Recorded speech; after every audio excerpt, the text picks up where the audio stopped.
4 बराबर 5x minus 3y को ax plus by plus c के रूप में अगर लिखेंगे तो c का वैल्यू कितना होगा। यहाँ पर सिर्फ और सिर्फ c का वैल्यू पूछा जा रहा है। देखो आपके हरियाणा बोर्ड के 2018 के पेपर का पूछा हुआ क्वेश्चन है। कितने नंबर का क्वेश्चन है? एक ही नंबर का क्वेश्चन है, बहुत ज्यादा नंबर नहीं मिलेगा, लेकिन एक एक नंबर इंपॉर्टेंट है आपके एग्जाम में। ठीक है, आपके लिए क्वेश्चन क्या है, समीकरण क्या लिखा हुआ है, 4 बराबर 5x माइनस 3y। ठीक है, और पूछा जा रहा है कि c का वैल्यू कितना होगा, सिर्फ c का वैल्यू। अब इन चारों में एक ही आंसर सही है, 5 3 0 या -4। तो इसको ax plus by plus c के बराबर 0 के रूप में लिखिए। तो अभी तक 11 आंसर आए हैं और 11 सही आंसर आए हैं, बढ़िया। क्लास में काफी सारे बच्चे हो, 27 बच्चे हैं, आंसर 13 आए हैं। ये क्वेश्चन में ज्यादा टाइम नहीं लगना चाहिए, आप अभी टाइम ले लो, लेकिन एग्जाम में अगर ऐसा क्वेश्चन आता है तो ये बहुत अच्छा मौका है कि आप ऐसे क्वेश्चन में अपने एग्जाम में टाइम थोड़ा सेव करिए, ताकि कुछ कैलकुलेटिव क्वेश्चन में समय बचाइए। ठीक है, अभी टाइम लेके करो, लेकिन एग्जाम में समय बचा सकते हैं। हमसे सी का वैल्यू पूछा जा रहा है, 17 आंसर आए हैं। ठीक है, चलिए 25 सेकंड रुकते हैं, 25 सेकंड लगना नहीं चाहिए इस क्वेश्चन में, लेकिन फिर भी चलिए रुकते हैं 25, क्योंकि अभी भी काफी कम आंसर दिख रहे हैं मुझे। क्लास में 27 बच्चे हो, कम से कम 20-25 आंसर तो आना चाहिए, कम से कम 25 आंसर तो आना ही चाहिए। एक दो बच्चा का हो सकता है कि नेट का कोई इशू हो जाए या फिर कुछ भी टेक्निकल इशू हो जाए, लेकिन अभी तक सिर्फ और सिर्फ 17 आंसर आए, ओनली 17। हाँ जी, 20 सेकंड और है, आंसर कीजिए, इतना टाइम नहीं लगना चाहिए इस क्वेश्चन में, तो आप जाकर आंसर कर ही दो अब। ठीक है, अब हो गया। आसान क्वेश्चन है, 17 बच्चों के आंसर आए। 15 सेकंड, इसलिए मैंने 15 सेकंड और।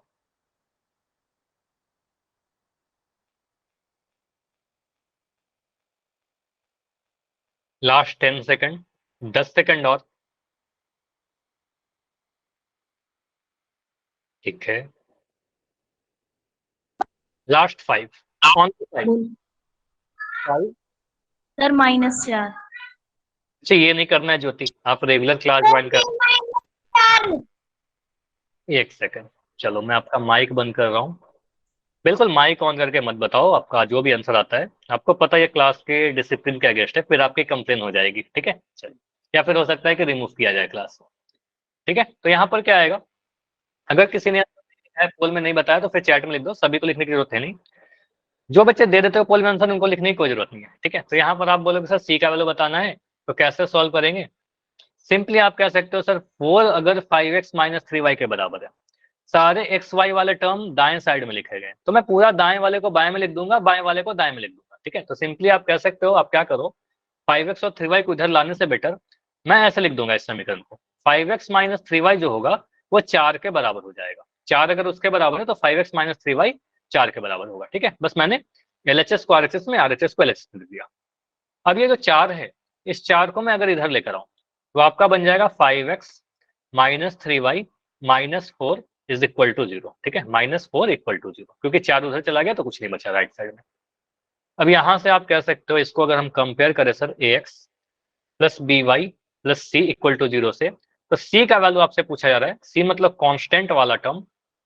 तो कांस्टेंट वाला टर्म कितना है, माइनस का 4, 4 तो नहीं बोलते, साइन के साथ बोलते हैं। ठीक है, तो c का वैल्यू कितना आएगा, c का वैल्यू आपका -4 आएगा, जैसा आप सभी का मोस्टली आंसर था। ठीक है, क्लियर। क्वेश्चन आसान था, बहुत आसान, आपके एग्जाम में पूछा जाता है ऐसे क्वेश्चन 1 नंबर में। अगला क्वेश्चन करते हैं, अगेन सेम इजी क्वेश्चन है, बस यहाँ पर इस बार देखो क्या बोला गया आपसे, बस सी का वैल्यू पूछा गया था इस क्वेश्चन में। इस क्वेश्चन में ABC तीनों का वैल्यू पूछा गया, एक समीकरण दिया गया है, यहाँ पर से देखकर आपको बताना है ए का वैल्यू क्या होगा, बी का वैल्यू क्या होगा, सी का वैल्यू क्या होगा। ABC तीनों के वैल्यू आपसे पूछे जा रहे हैं, हड़बड़ी मत करना, पहले आप सॉल्व करिए, उसके बाद जाकर आंसर कीजिए, क्योंकि ऑप्शन बहुत ज्यादा क्लोज है, मिलते जुलते हैं, थोड़ा सा भी आपका एक साइन भी मिस हो जाएगा, आपका आंसर गलत हो जाएगा। ठीक है, तो अपना टाइम लेके करिए। 2x is equal to 7y minus 9। आप ऑप्शन को देखने से बेटर है अपने कॉपी पर लिखिए, इसको ax plus b y plus c के फॉर्म में कन्वर्ट करो पहले अपने कॉपी पर, ठीक है। उसके बाद a का वैल्यू, b का वैल्यू, c का वैल्यू लिखिए, इतना होगा। जो भी आएगा उसको ऑप्शन में सर्च करिए कौन से ऑप्शन में सही लिखा गया है, क्योंकि हड़बड़ी करोगे तो फिर एग्जाम में भी यही चीज होगा और एग्जाम में गलत हो जाएगा, फिर नंबर कट जाएंगे, ठीक है। तो वही आंसर होगा जिसमें ए बी सी तीनों सही लिखा गया है। तो तीनों चीज चेक करना है, ए भी, बी भी और सी भी, तीनों ही चीज चेक करिए कि किस वाले ऑप्शन में ए बी सी तीनों ही सही लिखे गए।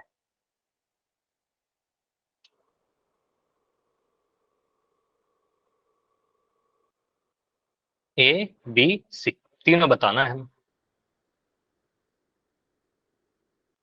तो दाएं साइड में जो भी टर्म है उसको बाएं साइड में ले जाइए, उसके बाद आप कंपेयर करो, बिना सॉल्व किए मत करना क्योंकि गलत हो जाने का चांस रहता है, ठीक है। जो भी आंसर होता है अपने कॉपी में लिख लिया करें।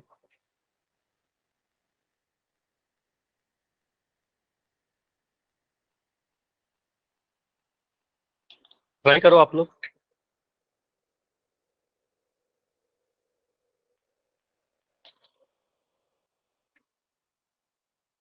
तो 18 आंसर आ चुके हैं अभी। अच्छा, क्लास में 5 या 6 बच्चे हैं जिनका आंसर बिल्कुल भी नहीं आ रहा है, लगातार मैं देख रहा हूँ कुछ क्लासेस से। 5-6 स्टूडेंट पोल में आप लोग आंसर नहीं कर रहे हो, तो ऐसे स्टूडेंट को आइडेंटिफाई किया जाएगा और हो सकता है कि आपके स्कूल में रिपोर्ट भेज दी जाए, ठीक है। तो इसलिए कहता हूँ कि ट्राई करो कि बिल्कुल जितने भी क्वेश्चन पूछो हर क्वेश्चन का आपका आंसर आना चाहिए, ठीक है।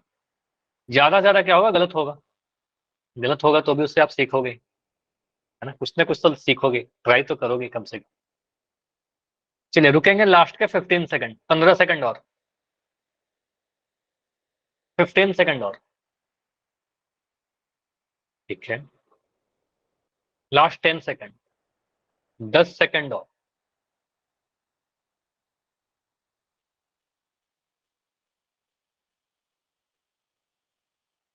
लास्ट 5, 5, 4, 3, 2, 1। चलिए इस पोल को मैं एंड कर दे रहा हूँ और इसको देखते हैं कि आंसर क्या होगा, कैसे सोचेंगे।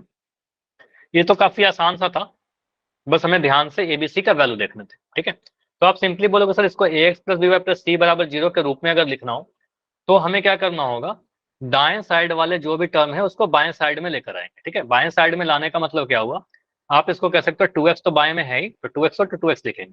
ये 7y जब इधर आएगा तो दाएं तरफ पॉजिटिव साइन के साथ है, इधर आएगा माइनस का 7y, ये बन जाएगा माइनस का 7y। जो माइनस का 9 है ये बन जाएगा प्लस का 9, और यहाँ पर बराबर में 0, क्योंकि सारे टर्म को आपने इधर ले आए तो उधर 0 बच गया, राइट साइड में 0 बचेगा।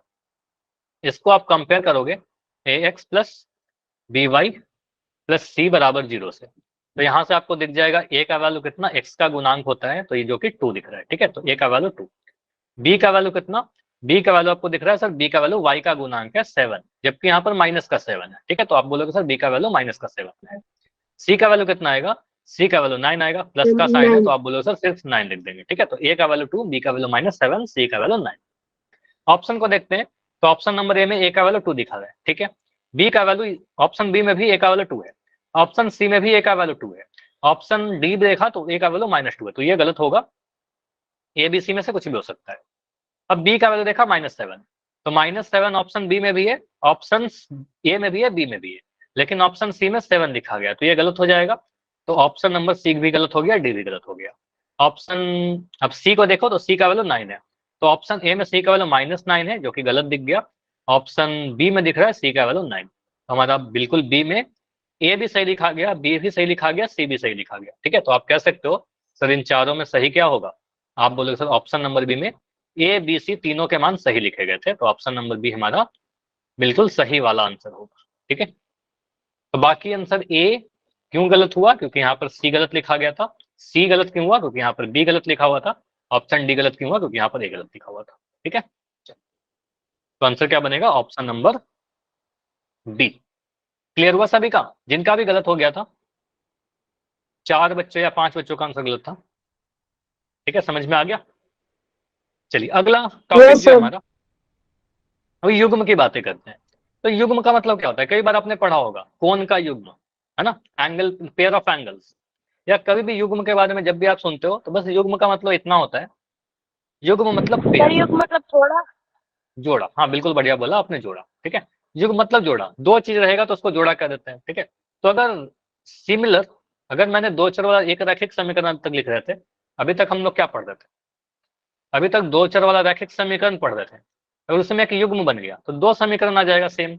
अगर अभी तक हमने पढ़ा था a x plus b y plus c के फॉर्मेट का, जैसे एक लिखा 2x प्लस 3y प्लस 9 बराबर 0, अगर ऐसा ऐसा दो समीकरण लिख दिया जाए आपके पास तो उसको युग्म कह देंगे। जैसे समझो, अगर मैंने एक समीकरण लिखा 2x माइनस 3y प्लस 8 बराबर 0, तो ये दो चर वाला रैखिक समीकरण है।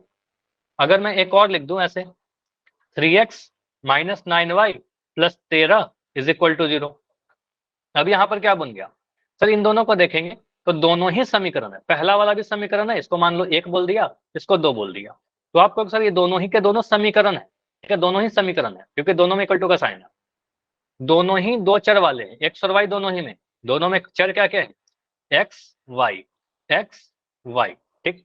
उसके बाद दोनों ही का चर का अधिकतम घात कितना है, मैक्सिमम पावर एक है, देखो हर चीज चेक करना होगा आपको, अधिकतम घात एक है तो रैखिक भी है, तो इसको युग्म बोल देंगे, ये पेयर है हमारा, कैसा पेयर, दो चर वाला रैखिक समीकरण, ठीक है, इसका युग्म।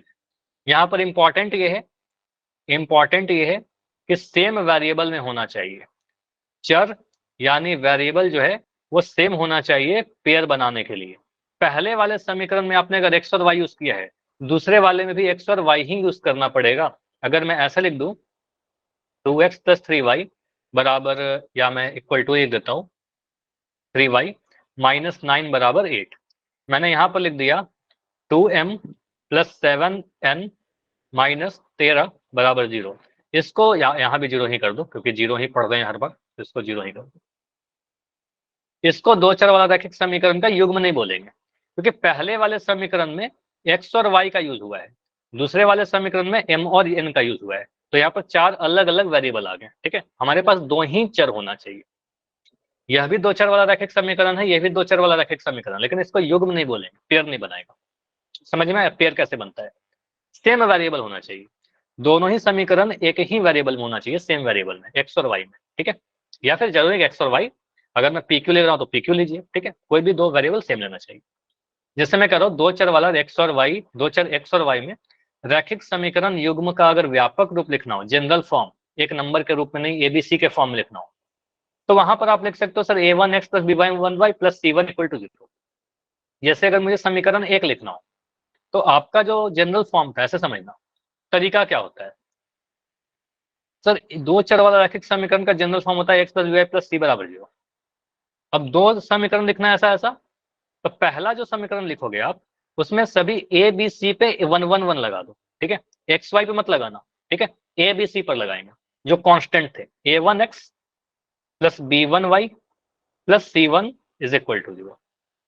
दूसरा समीकरण जब लिख रहे हैं तो दूसरे में a2 लगा दो, a2x plus b2y plus c2, है ना, कुछ ये तरीका होता है बस, जहां पर आपको पता है a1 a2 b1 b2 ये सारे जीरो नहीं होने चाहिए, ये जीरो नहीं होने चाहिए, ठीक, c1 c2 जीरो हो सकता है, क्लियर, समझ में आया, ये सारे के सारे एक साथ जीरो नहीं होने चाहिए, ऐसा बोलना, ठीक है। चलिए, तो ये ध्यान दीजिएगा, अगर मैं ये समीकरण लिख रहा हूँ कुछ ऐसा, मान लो एग्जाम्पल के तौर पर लिखना चाहूँ तो ऐसा कुछ लिख सकते हैं क्या, मुझे बताओ। ये जो एग्जाम्पल मैंने लिखा है, समीकरण नंबर एक और समीकरण नंबर दो को देखिए, समीकरण एक को देखिए और समीकरण दो को देखिए, क्या ये दो चर वाला रैखिक समीकरण का पेयर बना रहा है, युग्म बना रहा है, चलो मैं थोड़ा जूम कर देता हूँ, क्या ये पेयर बन रहा है, आपने देखा पहला वाला समीकरण को जब देख रहे हैं सर, तो यहाँ पर क्या बन रहा है 3x प्लस 2y माइनस 5 बराबर 0, तो यहाँ पर आप बोल लो sir ax plus b y plus c के फॉर्म में तो दिख ही रहा है, ठीक है, इसका मतलब ये समीकरण तो है, दोनों ही, पहला वाला भी समीकरण है, दूसरा वाला भी समीकरण है, दोनों ही क्या है, मैक्सिमम पावर एक है, तो रैखिक भी है, ठीक है, रैखिक भी है। उसके बाद दोनों में सेम वेरिएबल यूज किए गए हैं क्या, सेम चर यूज किया गया है, बिल्कुल, पहले वाले में भी एक्स और वाई यूज किया गया, दूसरे वाले में भी एक्स और वाई यूज किया गया, तो सेम वेरिएबल भी है। इसको कहेंगे सर ये युग्म बना रहा है, ठीक है, दो चर वाला रैखिक समीकरण का युग्म बना रहा है। यस, समझ में आया? तो ये एग्जाम्पल हुआ हमारे पास। अब और कुछ एग्जाम्पल देखते हैं। तब हम आपको बताना होगा कि दो चर वाला रैखिक समीकरण युग्म बना रहा है कि नहीं बना रहा है। क्या बोल रहा हूं? हेडिंग क्या था हमारा?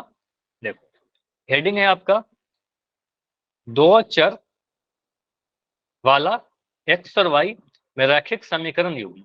बस एक्स और वाई की जगह पर कोई और वेरिएबल हो सकता है, जरूर नहीं कि एक्स और वाई ही रहे, बस सेम वेरिएबल होने चाहिए दोनों समीकरण में। जैसे कि अगर मैंने यहां पर लिखा, एक एक करके देखते हैं। पहले इस वाले समीकरण को देखिए, इसको देख के मुझे बताओ क्या यह दो चर वाला रैखिक समीकरण का पेयर बन रहा है? इक्वेशन 1 और इक्वेशन 2, जैसे आप बोलोगे सर ये एक समीकरण है। बिल्कुल, यह एक समीकरण तो है ही, क्योंकि इक्वल टू का साइन है। बिल्कुल, यह भी क्या है? यह भी एक समीकरण है। हर चीज चेक करना होगा हमें, ठीक है। दोनों समीकरण हो गया।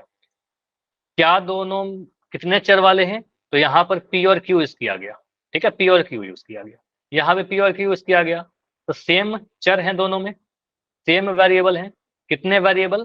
पी और क्यू, दो चर है ना। तो आपको सर यहाँ पर दो सेम वेरिएबल है, कितने चर हैं? दो चर, ठीक है। तो दो चर वाला समीकरण है, दो चर है, ठीक है। उसके बाद क्या यहाँ पर चर की घात एक है? तो बिल्कुल पी का घात एक है, क्यू का भी घात एक है, पी का भी घात एक है, यहाँ भी क्यू का घात एक है, ठीक है। तो मैक्सिमम पावर एक दिख रहा है, तो ये रैखिक भी है, ठीक है। तो आपने सभी चीजों को कंक्लूड किया, तो आपने बोला सर दो चर वाला रैखिक समीकरण था और दो समीकरण था, तो युग्म बन रहा है, पेयर बन रहा है। तो इसको कहेंगे दो चरों वाले रैखिक समीकरण युग्म बना रहा है। Linear equation in two variable का पेयर बन रहा है, pair of linear equation in two variable. तो पेयर का मतलब समझ में आया? 10 जोड़ा बनेगा, ठीक है। चलिए अगला, अगर मैं इसकी बातें करूं, इसको आप क्या बोलोगे? स्क्रीन दिख रही है? एक बार लेफ्ट करके ज्वाइन करो, सही हो जाना चाहिए, कुछ नेटवर्क का इशू हो सकता है। एक सेकंड, शायद अभी रुक रही है। अभी दिख रही है क्या? अभी प्रॉपर है? ठीक है, नाइस। तो यहाँ पर आप बोलोगे sir 2x minus three y plus z बराबर 10 था और 3x plus two y minus five बराबर 0 है। यह दो चर वाला रैखिक समीकरण युग्म है। तो आप पहले तो ये देखोगे, सबसे पहले दिख जाएगा, नहीं है। पहले वाले समीकरण को जब देखा ना आपने, तो मुझे यहीं पर दिख गया सर यहाँ पर तीन चर है, ठीक है। तो बाकी चीज तो हम चेक भी नहीं करेंगे, यहाँ पर तीन चर दिख रहा है, एक्स, वाई और जेड। एक तो मुझे एक्स दिख गया, एक मुझे वाई दिख गया, यहाँ पर जेड दिख गया। हमें क्या पहचाना था? दो चर वाला रैखिक समीकरण युग्म। तो ये तीन चर है, तो ये दो चर वाला रैखिक समीकरण युग्म नहीं बनाएगा, ठीक है। तो इसका आंसर आएगा नो। बाकी चीजें देखेंगे भी नहीं, हम सीधे कह देंगे सर यहाँ पर तीन चर आ गया, जेड कैसे आ सकता है, ठीक है। पहले वाले में बस एक्स वाई, दूसरे वाले में बस एक्स वाई आया था, ये ठीक था। लेकिन यहाँ भी बस एक्स वाई होना चाहिए था ना, यहाँ जेड कैसे आ गया? ठीक है, जेड आ गया इसलिए नहीं होगा, बस। चलिए ये वाला देखिए, बताइए। ये दो समीकरण है, समीकरण नंबर एक, समीकरण नंबर दो। m प्लस एन बराबर 10, m माइनस एन बराबर 6 होगा, है ना। तो आपने देखा यहाँ पर क्या है सर, यह भी समीकरण है, समीकरण तो साफ दिख रहा है दोनों। पहले वाले में भी दो चर है m और n, दूसरे वाले में भी दो चर है m और n, दोनों में सेम चर है, m और n को ही यूज किया गया, सेम वेरिएबल m और n को ही यूज किया गया। दो चर दिख रहे हैं और चर की अधिकतम घात एक दिख रही है, ठीक है। तो हम कहेंगे सर दो चर वाला रैखिक समीकरण युग्म है, ठीक है। हाँ, क्लास 8 मिनट और चलेगी, 8-9 मिनट, या फिर हो सकता है 10 मिनट चल जाए, ठीक है। चलो यहाँ पर आपका है 7x² प्लस 5y प्लस 13 बराबर 0, 2x plus 7y² minus 15 equal to 0। नहीं, कारण मुझे बताओगे? आप लोग n लिख रहे हो, क्यों? सर इसमें x की पावर 2 है और क्योंकि नीचे y की इसमें पावर 2 है। ठीक है, तो आपने बोला x की पावर 2 है। हाँ, y की पावर भी 2 है सेकंड वाले में, ठीक है। तो आपने बोला सर यहाँ पर समीकरण तो दोनों है, समीकरण तो है, युग्म भी है, दो बन रहा है पेयर, लेकिन हमें क्या पढ़ना था? दो चर वाला रैखिक समीकरण युग्म। रैखिक नहीं है, क्योंकि चर का घात यहाँ पर दो दिख गया, तो चर का घात दो नहीं होना चाहिए, तो चर की घात यानी x की घात दो दिख गया, तो इसलिए हम कहेंगे सर ये दो चर वाला रैखिक समीकरण युग्म नहीं बनाएगा, यह द्विघात बन जा रहा है, ठीक है, पावर दो आ जा रहा है। तो मैक्सिमम पावर जो होना चाहिए, अधिकतम जो घात होना चाहिए चर के ऊपर, वो एक होना चाहिए, ठीक है, अधिकतम घात एक होना चाहिए। क्लियर? तो सारी चीज देखेंगे तभी जाकर आंसर करेंगे, ठीक है। चलिए, तो अभी मैं दो क्वेश्चन दे रहा हूं पोल में, आपको पहचानना है, ठीक है। क्वेश्चन क्या क्या है, पहला क्वेश्चन आसान है, यहाँ पर ये तो आंसर है आपके, बस यहाँ पर दो ऑप्शन है, यस या नो, ठीक है। आपको बस बताना है कि यहाँ पर दो जो समीकरण लिखा गया है यह दो चर वाला रैखिक समीकरण युग्म है या नहीं, ठीक है। चलिए पोल में ऑन कर दे रहा हूँ। अच्छा, इसको मैं से दो ऑप्शन में हटा देता हूँ क्योंकि दो ही ऑप्शन है ना इसके। चलिए ठीक है, बस ए या बी, दो चर वाला रैखिक समीकरण है क्या, ध्यान से देख के करो। मैं इक्वेशन लिख देता हूँ, चलो यहाँ पर पहला वाला है आपका 4x plus 5y plus z is equal to 0। दूसरा वाला है आपका 2x plus 3y plus 8 is equal to 0। हमें पहचानना है दो चर वाला रैखिक समीकरण युग्म। हर चीज होना चाहिए, दो चर ही होना चाहिए, रैखिक होना चाहिए, समीकरण होना चाहिए, युग्म होना चाहिए, ठीक है। सारे चीज आपको देखने होंगे। देखो भले ही इतना लगता है कि दो चर रैखिक समीकरण युग्म काफी चीजें, लेकिन पता तो देख के चल जाता है, 5 सेकंड काफी है। चलिए ठीक है। नितेश के नाम से जो बच्चे हो, आप अपना माइक बंद कर लो। कोई डाउट होता है तो पूछ लीजिए। हाँ। क्या डाउट है बताइए। हमें पहचानना है दो चर वाला रैखिक समीकरण युग्म। क्वेश्चन ये कह रहा है, देखिए कौन सा, बस इतना करना है हाँ या नहीं, ठीक है। इसमें बहुत ज्यादा कुछ तो है नहीं। 19 आंसर आ भी चुके हैं, बढ़िया। रुकते हैं लास्ट के 10 सेकंड, ज्यादा टाइम नहीं लेंगे इस क्वेश्चन पे, ओनली 10 सेकंड, क्योंकि आसान क्वेश्चन। लास्ट 5 सेकंड, 5 4 3 अरे 2, ये होगा, ठीक है। आपने पोल में आंसर किया क्या, ये होगा या बी होगा, देखते हैं क्या होगा। Yes sir. ठीक है, देखते हैं। यहाँ पर आपका चैट अभी बंद किया, चैट ऑन कर दिया गया है, पोल अभी बंद है। तो यहाँ पर आप पहले वाले समीकरण को देखिए, दोनों समीकरण यहाँ पर लिख रखा है। आप अगर पहले वाले समीकरण को देखोगे तो आपको दिखेगा सर यहाँ पर x भी है, y भी है और z भी है। तो यहाँ पर कितने चर आ गए, x, y और z। यहाँ पर आप बोलोगे सर पहला वाला समीकरण में तो 3 चर आ गया, हमें क्या चाहिए था, हमें तो 2 चर वाला चाहिए था। हमारा जो चैप्टर है वो तो 2 चर पर है, 3 चर आ जाएगा तो उसके बारे में तुम्हें पढ़ना ही नहीं है, ठीक है। तो हमें नहीं पढ़ना। आपको सर ये 2 चर वाला रैखिक समीकरण युग्म नहीं बनेगा, ठीक है, नहीं बनेगा। तो आंसर क्या आएगा, ऑप्शन नंबर बी, ठीक है। तो नहीं है ये, सिंपल है, समझ में आया क्यों, बहुत आसान सा रीजन है। एक जेड आ गया, 3 चर आ गया, हमें तो काउंट करना है, ठीक है, बस गिनती आनी चाहिए। चलिए अगला क्वेश्चन सेम, बस दो ही ऑप्शन है। यहाँ पर देख के आपको बताना है कि क्या यह 2 चर वाला रैखिक समीकरण युग्म है, यस और नो। चलिए पोल में ऑन कर दे रहा हूँ, फिर से दो ऑप्शन को मैं हटा देता हूँ यहाँ से।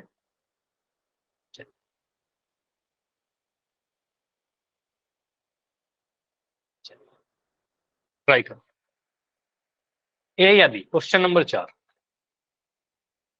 क्या यह 2 चर, अच्छा बहुत जल्दी से आंसर आ गए आप सभी के, बहुत बढ़िया। इतना टाइम काफी है ना, अगर आप ध्यान से सुन रहे थे क्वेश्चन सर क्लास को। एक अच्छा मिनट फिर, रुक जाओ, फोन नहीं चल रहा। हाँ बिल्कुल अभी एंड नहीं कर रहा हूँ, लेकिन यहाँ पर एक बच्चे नितेश के नाम से आप देखो माइक ऑन करके आंसर दे रहे हो, इससे क्या हो रहा है, क्लास डिस्टर्ब हो रही है। फिर ये रिकॉर्डिंग में आएगा, क्लास के ऑब्जर्वेशन में आपका पाया जाएगा कि आपने क्लास को डिस्टर्ब किया है, फिर कुछ कंप्लेन हो सकती है, ठीक है। फिर मत बोलना कि सर ने बताया नहीं, ठीक है। तो ये ध्यान रखिए कि क्लास की काफी ऑब्जर्वेशन होती है आपकी, तो ये सारी चीजें ना करें, ठीक है। आप पोल में जाकर आंसर दीजिए। रेगुलर क्लास कर रहे हो तो आपको ये रूल्स रेगुलेशन आपको पता है, ठीक है। तो यहाँ पर आप क्या बोलोगे, 4x² plus 5y is equal to 0, एक समीकरण ये लिखा गया। दूसरा 2x plus 3y² plus 8 is equal to 0, एक समीकरण ये लिख दिया गया। क्या यह 2 चर वाला रैखिक समीकरण युग्म है, यस या नो। लास्ट 15 सेकंड रुकेंगे, उसके बाद एंड करेंगे। देखो कुछ सवाल ऐसे होते हैं जहां पर मैं एक्सपेक्ट करता हूं कि यहाँ पर अगर 10 बच्चे आंसर किए हो तो 10 में 10 आंसर सही होने चाहिए, अगर 20 आंसर किए हो तो 20 में 20 सही होने चाहिए, ठीक है। क्योंकि अगर आप क्लास में ध्यान से सुन रहे थे मेरी बात तो आपका आंसर सही होना चाहिए। आपका आंसर इस क्वेश्चन का गलत हो रहा है, क्लियर इंडिकेशन मिलता है कि आपने क्लास को ध्यान से नहीं सुना है, ठीक है। क्योंकि बहुत क्लियरली आपको बताया गया, कुछ कैलकुलेशन मिस्टेक तो कर नहीं सकते इस क्वेश्चन में, है ना।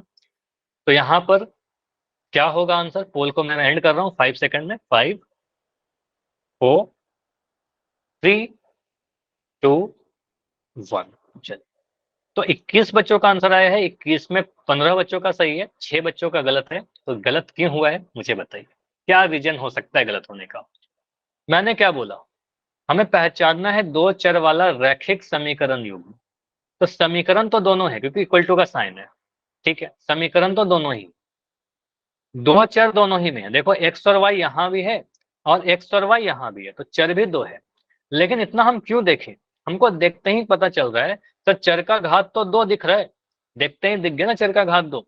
रैखिक होने के लिए क्या होना चाहिए, मैंने बोला था चर का अधिकतम घात एक होना चाहिए, घात दो तीन चार नहीं चलेगा, ठीक है। तो मैक्सिमम जो घात होना चाहिए अधिकतम चर के ऊपर, चर की घात जो होनी चाहिए वो एक ही तो होनी चाहिए, तो मैक्सिमम पावर एक होना चाहिए। यहाँ पर दो आ गया, तो आप कहोगे सर यहाँ पर दो दो आ गया, इसका मतलब हमारा आंसर क्या होगा, ऑप्शन नंबर बी होगा, ठीक है, हमारा आंसर बी होगा। क्लियर, समझ में आया। अच्छा, एक यस सर। स्वाति का आंसर गलत हो गया, गलती से क्लिक हो गया था, यस ठीक है। सर। तो गलती से क्लिक होता है वो कई बार हो जाता है, किसी से भी हो सकता है, लेकिन थोड़ा इसका सॉल्यूशन क्या है, इसका सॉल्यूशन यही है कि हम थोड़ा ध्यान से आंसर करें, ठीक है। चलिए इतना ही रखते हैं, कोई बात नहीं।